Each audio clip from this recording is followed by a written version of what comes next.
사건 경위와 지금까지의 상황 다시 한번 정리해 보도록 하겠습니다. 윤현숙 기자. 네, 전국부입니다. 네, 앞서 보셨다시피 총기 탈취범이 검거돼서 경찰서로 압송까지 됐군요. 네, 그렇습니다. 조금 전 실탄 사격장 총기 탈취범 30살 홍모 씨가 부산진 경찰서로 압송이 됐습니다. 보셨던 것처럼 검은색 점퍼를 깊게 뒤집어 쓰고 취재진의 질문에 짤막한 답변을 남기고 경찰서 안으로 들어갔는데요.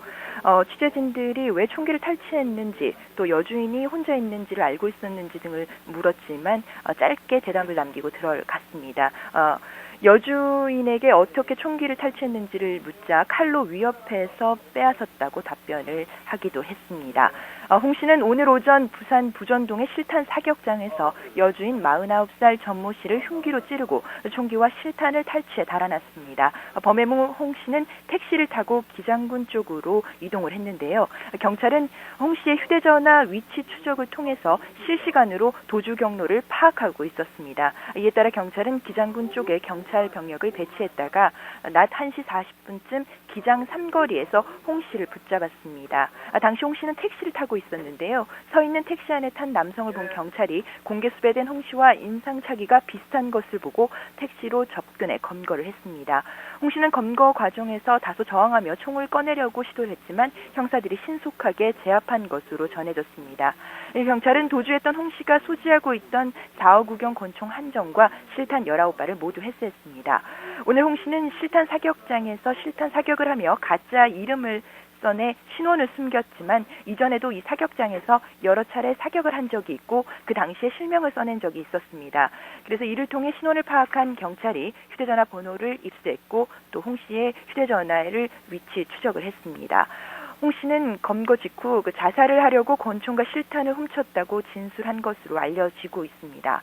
경찰은 홍 씨를 부산진 경찰서로 압송해 정확한 범행 동기를 조사하고 있습니다. 네, 휴일 오전에 이 총기 탈취 사건이 발생하면서 시청자분들도 놀라셨고 또 저희도 계속해서 속보를 전해드리고 있는데 자, 오늘 사건 경위 다시 한번 정리해 볼까요? 네, 오늘 오전 9시 40분쯤입니다. 부산 부전동의 한 실탄 사격장에서 30살 홍모 씨가 여주인 49살 전모 씨를 흉기로 찌른 뒤 총기와 실탄을 들고 도주했습니다. 홍 씨는 흉기로 자해를 시도하다 이를 말리는 여주인을 흉기로 찌른 뒤 달아난 것으로 알려졌는데요. 흉기에 찔린 업주 전 씨는 병원으로 옮겨져 치료를 받고 있습니다. 당시 홍 씨는 실탄 50발을 받아 20발을 쐈으며 나머지 30발 가운데 급하게 19발을 챙겨 달아난 것으로 전해졌습니다. 사건이 일어난 곳이 부산 시내 최대 번화가인 서면의 한 복판이고 또 요즘 부산 국제영화제 등으로 부산에 인파가 많이 몰려있는 상황이기 때문에 경찰은 혹시 있을지 모를 2차 사건을 우려하며 삼엄한 통제를 벌였습니다. 경찰은 홍 씨를 긴급 공개 수배하고 또 신고 포상금 1,000만 원을 내걸기도 했습니다. 가능한 모든 경력을 동원해 홍 씨를 쫓으며 특공대까지 투입하기도 했는데요. 결국 오늘날 부산 기장군에서 범행 4시간여 만에 홍 씨를 붙잡았습니다. 지금까지 전국부에서 YTN 윤현숙입니다.